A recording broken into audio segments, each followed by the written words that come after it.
la revanche des émergents et la thématique chinoise, qui est une thématique centrale en ce début d'année 2023 avec Arielle Yingwang, qui est analyste et gérante chez Gemway Assets. Bonjour et bienvenue Arielle. Bonjour, merci. Merci beaucoup d'être là. Gemway Assets, je le rappelle, société de gestion spécialisée dans l'investissement dans les marchés émergents, à travers les marchés actions, à travers les marchés obligataires également. C'est une stratégie qui a été lancée récemment. Mais parlons de la Chine spécifiquement, Arielle. Et je le disais en introduction, cette semaine de vacances du nouvel an lunaire chinois, c'est l'année du lapin qui commence en Asie. C'est un moment clé pour apprécier la dynamique de réouverture sanitaire de la Chine. Je sais que les investisseurs peuvent suivre des données haute fréquence qui permettent justement d'évaluer les déplacements de population. C'est une mesure importante à l'occasion de cette semaine de vacances. Est-ce qu'on peut constater que la peur du virus en Chine est désormais dépassée dans la population, Arielle ? Alors exactement, cette année, en fait, le Nouvel An chinois est vraiment une fête particulièrement importante parce que c'est la première fois depuis en fait 3 ans, on peut vraiment célébrer cette belle fête sans restriction.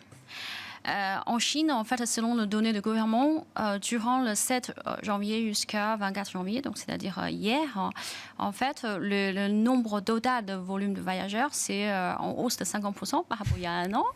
Mais par rapport à 2019, en fait, on est en train de normaliser. Le chiffre officiel, c'est à peu près 53%. Selon les économistes, c'est probablement sous-estimé. On constate par ailleurs, en fait, la réservation d'hôtels, le parc d'attractions, par rapport pour les 4 premiers jours, par rapport au niveau de 2019, en fait, on a déjà dépassé. Donc, effectivement, il y a un sentiment qui est très positif. En termes de dépenses e-commerce, de croissance de GMV, on a une croissance belle aussi par rapport à il y a un an. Par contre, par rapport à 2019, en fait, on est en train de normaliser entre 60% et 80% en fonction des catégories. Et par rapport à la question de Covid, c'est une question compliquée parce que je dirais les Chinois sont très divisés. Alors, d'une part, effectivement, depuis décembre, il y a cette rouverture un peu brutale. En fait, les gens n'ont pas vraiment préparé. En même temps, ça fait vraiment du bien après 3 ans de fermeture. Comment, en fait, vous avez probablement constaté aussi, il y a une forte hausse, en fait, des cas contagieux. On ne sait pas exactement quels sont les chiffres de modalité, malheureusement. On peut imaginer que c'est à la taille de la Chine, d'une certaine manière, Arielle. C'est exactement ça. Mais par contre, la bonne nouvelle, c'est qu'aujourd'hui, très probablement, plus que 80% de la population est déjà infectée. Par exemple, dans mon province natale, donc Sichuan, qui est une province très peuplée, en fait, en décembre, on a déjà dépassé le pic. Donc, de cette manière, en fait, les Chinois ont acquis cette immunité collective. Donc, même si avec le voyage de Nouvel An chinois, il y aura probablement encore une petite hausse de cas infectés, mais en fait, on n'anticipe pas du tout une forte vague dans les mois à venir. On peut reprendre une vie normale. Alors, la peur du virus est en train de s'effacer, laissant place au soulagement et donc une normalisation des comportements sociaux. C'est ce qu'on peut constater là en ce moment en Chine. Exact, c'est exactement ce que nous avons déjà vécu en fait en Europe, aux États-Unis. Les gens apprennent enfin de découvrir Covid, qui aujourd'hui avec Omicron, c'est en fait un variant qui est tolérable en quelque sorte, et qu'on apprend à vivre avec le virus. Dans quel état d'esprit est-ce qu'on va retrouver le consommateur chinois ? C'est la clé pour la croissance chinoise de cette année 2023. Après 3 ans très difficiles, un choc immobilier qui est un choc majeur pour la richesse et le patrimoine de nombreux ménages chinois. Dans quel état d'esprit, avec quel appétit de revanche, on va retrouver ce consommateur chinois, Arielle ? Alors, c'est vrai que durant les 3 dernières années, les consommateurs chinois ont beaucoup souffert, parce que contrairement dans les pays développés où les gouvernements ont beaucoup fait, en fait, pour aider le pouvoir des ménages, le pouvoir d'achat de ménages, c'est pas du tout le cas de la Chine ou dans certains pays émergents. du coup, vous avez en fait cette situation qui est compliquée. Donc, les Chinois ont encore augmenté davantage le taux d'épargne. En fait, traditionnellement, nous avons un taux d'épargne qui est à 30%, qui est plutôt élevé, qui a monté à 34%. Donc, il y a cette masse de monétaires en fait qui ont été créées en fait à cause de cela. Et il ne faut pas oublier que selon notre estimation aussi, c'est que rien que la stratégie de zéro Covid l'année dernière, ça a coûté probablement 4 à 5% de croissance. Donc, quand les gens face à cette situation d'incertitude, bien sûr, ils ne vont pas consommer. En plus, comme tu as très justement évoqué le problème de l'immobilier, en fait, qui crée quand même pas mal d'emplois. En fait, c'est 20% de PIB chinois. Cet effet richesse, en fait, qui est important. Donc, tout ça a fait que les gens étaient très prudents. Aujourd'hui, on voit que en fait, le sentiment est devenu beaucoup plus positif, avec certaines prudences probablement, parce que effectivement, en fait, comme les gens ne sont pas préparés, en fait, ils doivent s'adapter à une nouvelle situation. Oui, c'est brutal, vous l'avez dit, hein, cette ouverture aussi. Hein. Ouais. Exact. Donc, dans un premier temps, on a vu en fait une forte rebond de consommation dans tout ce qui est services, la restauration, les voyages, surtout domestiques, parce qu'au niveau international, aujourd'hui, il n'y a que 20% de capacité qui a été normalisée. Et par contre, dans tout ce qui est dépenses des grands objets, tout ça, c'est pas encore au rendez-vous. On pense que probablement une vraie reprise de consommation devrait en fait concrétiser à partir de fin deuxième trimestre. D'accord. Quelle est la stratégie économique de Pékin pour accompagner, pour encourager ce mouvement de reprise à travers la consommation, notamment des ménages ? D'abord, c'est vraiment le fin de zéro Covid qui est la stratégie économique aussi la plus importante. Le fait de se sentir libre, de pouvoir sortir, de pouvoir consommer, de prendre un taxi sans de faire un test PCR, donc ça c'est important. Ensuite, c'est vrai qu'aujourd'hui, toutes les mesures de croissance chinoises depuis octobre l'année dernière sont vraiment concentrées sur le secteur immobilier. Ouais. Donc, le fait de redonner confiance au secteur immobilier, ça donne aussi envie aux consommateurs de redépenser. Donc, c'est plutôt ça. Après, depuis début de l'année, on a aussi constaté qu'au niveau Provence locale, en fait, il y a des distributions de coupons de consommation. C'est pas forcément grand-chose. Par exemple, le coupon de 400 euros pour achat d'une voiture électrique. Bien sûr. Par rapport au montant, c'est pas important. Mais il y a des petits mesures comme ça pour encourager en fait les consommations. C'est vrai que cette année, en fait, on estime que la reprise économique en Chine devrait vraiment driver par consommation, et les piliers de soutien, ça sera en fait réouverture. Si Pékin donne quelque chose, finalement, ça sera vraiment des mesures supplémentaires. Mais ce n'est pas du tout prévu pour l'instant. Oui, j'entends. Et sur la partie immobilier, on sait que les cycles immobiliers sont longs et que les retournements de cycles immobiliers sont longs à digérer. On est dans une phase de stabilisation de ces marchés immobiliers, de la promotion immobilière. Est-ce que l'ensemble des mesures que Pékin a pu mettre en place déjà depuis des mois et des trimestres commence à stabiliser ce marché immobilier, Ariel ? Le grand changement sur ce marché, il y a deux choses. Donc d'abord, vis-à-vis des secteurs privés en fait, et des promoteurs immobiliers, le gouvernement est enfin intervenu pour sauver les entreprises en difficulté.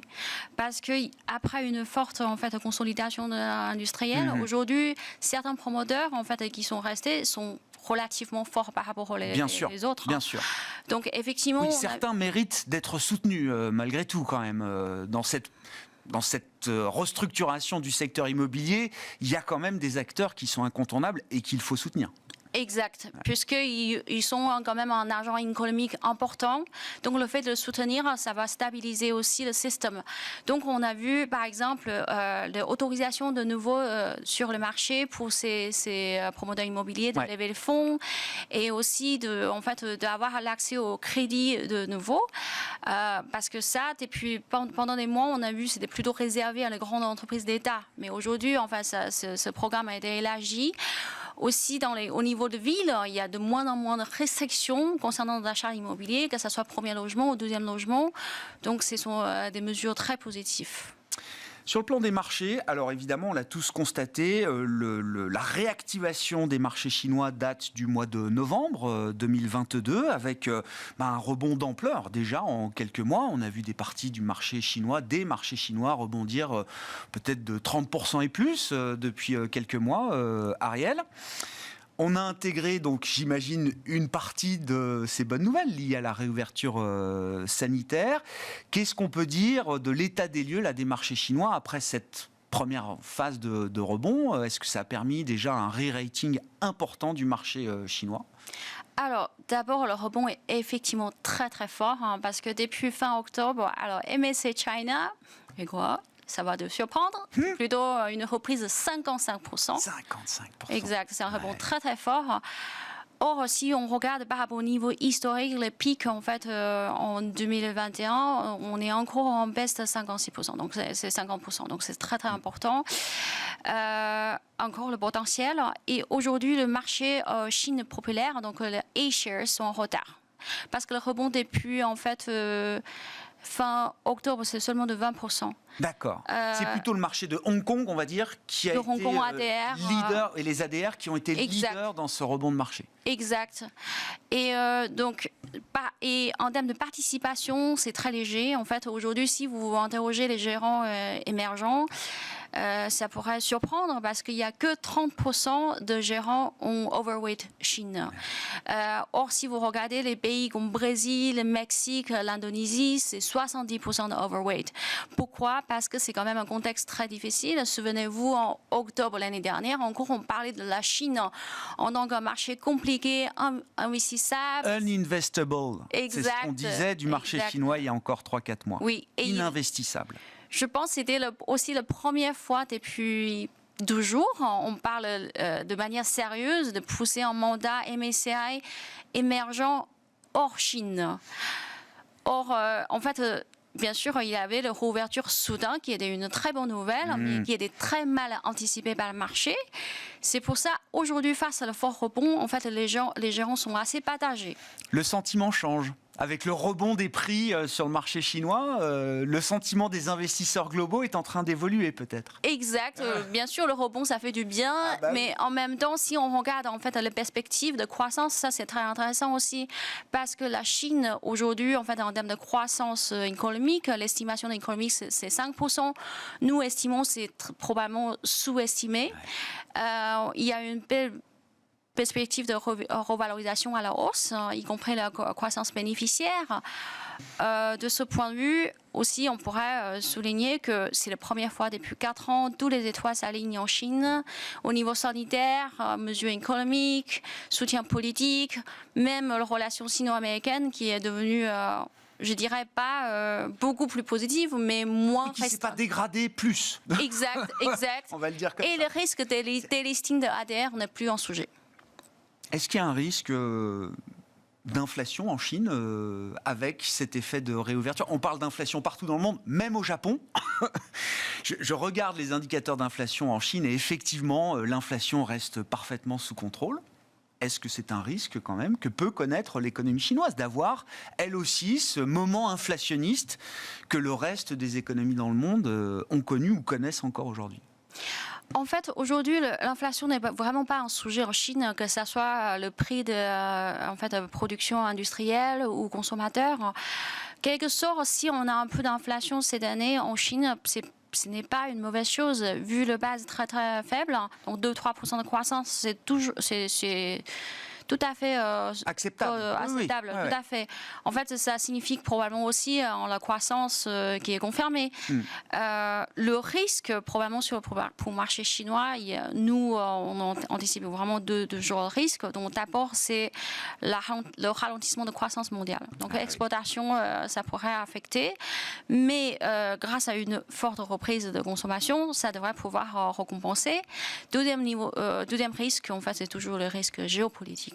Ouais. Donc ça restera un bruit, malheureusement. Comment est-ce qu'on opère sur ce marché chinois? Et vous êtes spécialiste chez GMO Assets de ces marchés émergents. Déjà, est-ce que l'exposition à la Chine est importante? Est-ce que vous êtes surexposé aujourd'hui à la Chine dans les stratégies globales de GMO Assets? Et Quel type de secteur, quel type de thématique est-ce qu'on a envie de porter justement pour profiter au mieux de cette reprise, de ce rebond, de cette réouverture? Alors, nous sommes vraiment très, très positifs sur le marché chinois cette année. Notre exposition chinoise aujourd'hui est de 41% par rapport au 33,4% à peu près pour notre indice. Ouais. Tout à fait. Et 14% de cette exposition consiste au marché A. En fait, nous sommes très positifs vis-à-vis des secteurs Internet, par exemple, que ce soit e-commerce ou publicité. Donc, Tencent, Alibaba, c'est un contexte très favorable. Bien sûr, Alibaba a aussi très fortement rebondi avec le marché. Donc, en fait, si on regarde par rapport à son plus bas de fin octobre, le titre a déjà rebondi de 90%. Mais en termes de capitalisation boursière, si je vous dis aujourd'hui, la société vaut que 320 milliards de dollars, alors que par rapport à son pic, c'est plutôt 860 milliards de dollars. Donc, en termes contre une valorisation qui est très, très attrayante, 15 fois de bénéfices, croissance bénéficiaire de 27% qui pourrait encore améliorer. Donc, nous sommes très positifs. Pour d'autres valeurs, en fait, on aime beaucoup aussi les sociétés qui sont sensibles à la réouverture. Par exemple, CR Beer, donc qui est en fait le premier brasseur chinois. On aime beaucoup Anta, donc vous connaissez, c'est le fameux Nike chinois. Nous aimons beaucoup aussi Ping An Insurance, en fait, qui est une société d'assurance beaucoup souffert à cause de mesures de zéro Covid. Pour cette année aussi, il devrait y avoir pour la première fois depuis longtemps, en fait, une croissance positive de vente de primes. Nous aimons beaucoup les sociétés de software, Yongyo chinois ou Glodon. Ce sont des sociétés en software chinois qui vont bénéficier en fait d'une demande forte cette année de la part des entreprises chinoises et aussi les soutiens du gouvernement chinois. Merci beaucoup Ariel. Merci pour cet éclairage spécifique sur la thématique chinoise, une des thématiques centrales en ce début d'année 2023 dans la sphère des marchés globaux, bien sûr. Ariel Wang, analyste et gérante chez Gemway Assets, qui était l'invité de Smart Bourse à la mi-journée sur Bismart. On se retrouve bien sûr à 17h en direct.